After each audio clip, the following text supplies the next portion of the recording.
so you can play.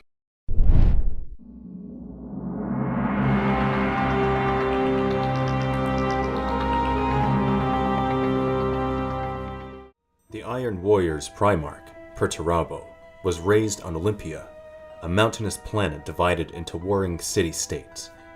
Because of this rugged terrain, military supremacy revolved around the construction of stone fortresses and the control of strategic mountain passes.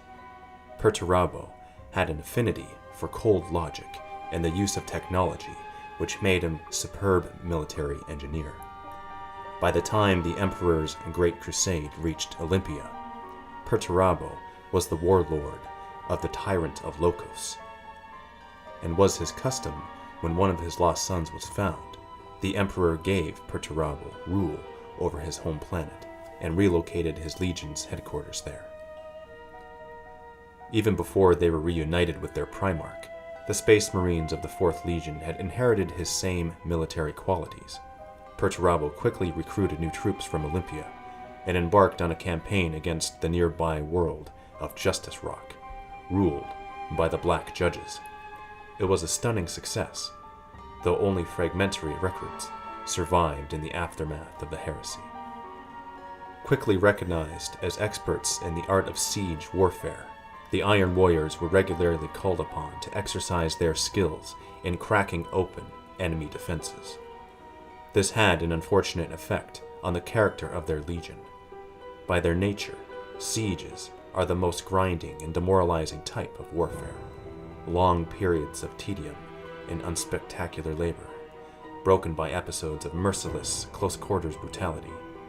The Iron Warriors saw the storming of the breach as an escape from the tedium, and developed into ferocious close-quarters fighters. They even came to prefer the enemy strongholds, not to surrender. It is unknown why the Iron Warriors were so often selected for such assignments, or why Perturabo always accepted such orders without protest, but it is supposed that it began to inflict serious damage on the Legion's morale. Even Space Marines need rest, but the Crusade gave them none. Worse, their typecasting as siege engineers or garrison troops set them apart from their brother legions and made them feel increasingly marginalized. In particular, they were aggravated by the Imperial Fists, whose Primarch, Rogel Dorn, often boasted about their impregnability of the defenses they had constructed around the Imperial Palace of Terra. This growing disillusionment would eventually translate into a tragic explosion of despair and rage as the Iron Warriors learned that their own homeworld, Olympia, had revolted against Imperial rule. Briefed on the situation by the War Master Horus himself, Perturabo drew his legion away, falling upon the world with no mercy. The planet was battered into submission, with over 5 million of the inhabitants killed. In the aftermath, the Legion as a whole seemed aghast at their actions, aware that they had committed an unforgivable atrocity.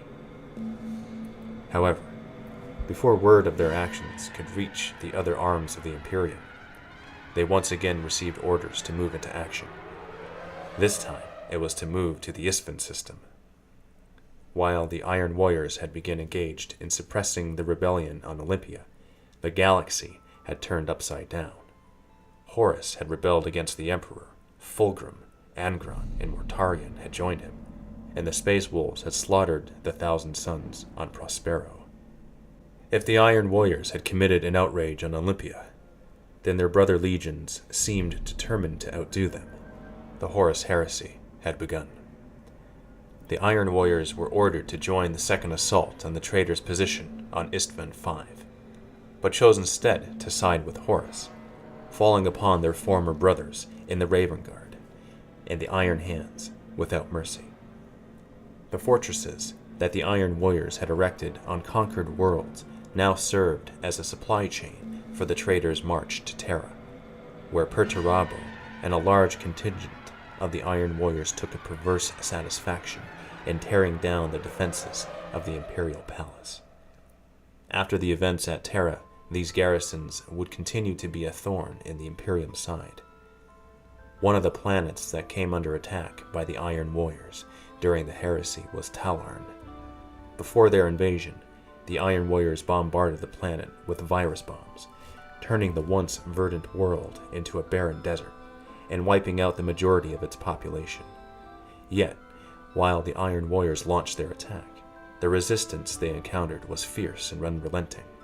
The few human survivors, who had hid from the devastation in underground bunkers, now emerged and fought back. Because of the deadly radiation on the surface, infantry combat was virtually impossible for both sides, and the war on Talarn was primarily a series of armored clashes. Both the Traitors and the Imperium poured war material to their respective allies on Talarn, neither willing to admit defeat. Over 1 million armored vehicles fought across the desert, which stands as the largest tank confrontation in Imperial history. Eventually, the Iron Warriors were routed, and the people of Talarn have since fielded the finest desert warfare experts and some of the most feared tank warfare specialists in the Imperial Guard. In the end, Horus was defeated by the Emperor, and the bulk of the traitor legions retreated into the Eye of Terror, while the rest sought to defend their garrison at Olympia. Under a joint assault from both the Imperial Fists and Ultramarines, Olympia held out for 2 years. Eventually, the Iron Warriors triggered their own missile stockpiles, and defeat was near, transforming the planet into a barren wasteland.